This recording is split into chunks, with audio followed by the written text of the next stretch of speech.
Ryan. He's talking right now about the tax ban, along with GOP leaders. You see Mitch McConnell there in the background. We're monitoring this, of course, and we'll go there live as soon as that Q&A begins.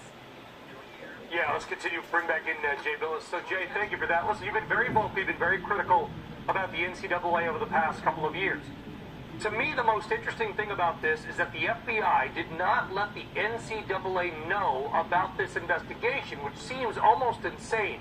Why do you think the FBI would keep the NCAA in the dark? Do you believe it's because, at the bottom of it, they simply did not trust the NCAA to keep it quiet? No, they just don't need the NCAA for this. I mean, the truth is the NCAA is always the last to know anything. And, they don't, their enforcement division does not, frankly, do a very good job. And so they don't uncover anything. It's usually uncovered by journalists, and the NCAA comes in afterwards. This is a little bit different because it was uncovered by law enforcement. And it all came from, from an SEC person who got into trouble with the Securities and Exchange Commission, and he rolled on some of the folks in college athletics. And look, there's no excuse for the breaking of rules, whether NCAA rules or federal law.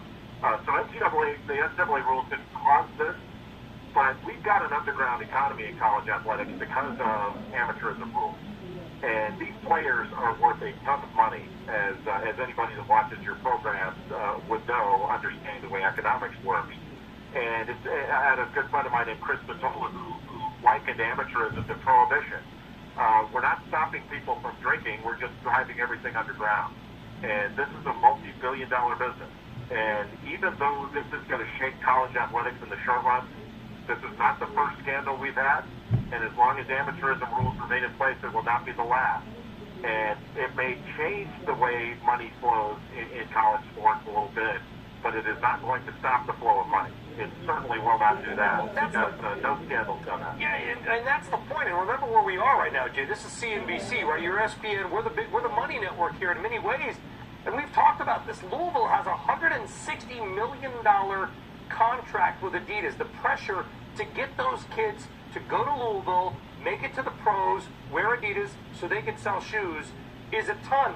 But to your point, the money is already out there, just in different ways. Is there anything that we can do to really get that dirty money, if you will, that underground economy, as you talk about it, out of college sports? Or is it so entrenched, we're just going to have to deal with every 5 or 10 years a scandal like this, complain about it, and then move on?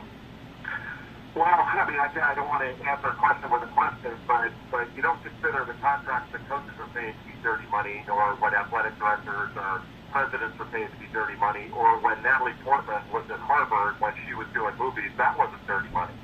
It's only dirty money to a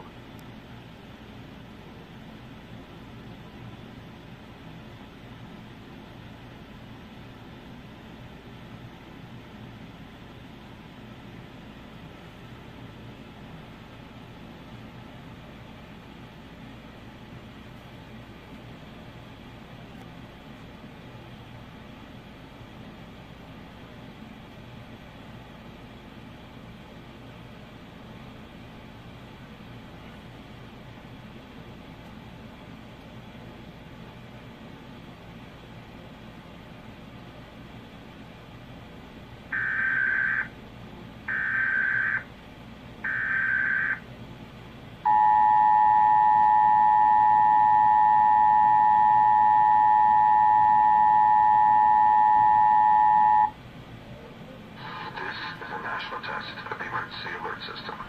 This is only a test. Broadcast and cable operators in your area have developed this system in voluntary cooperation with FEMA, the FCC, and local authorities to keep you informed in the event of an emergency. If this had been an actual emergency, an official message would have followed the alert tone. This concludes this national test of the emergency alert system.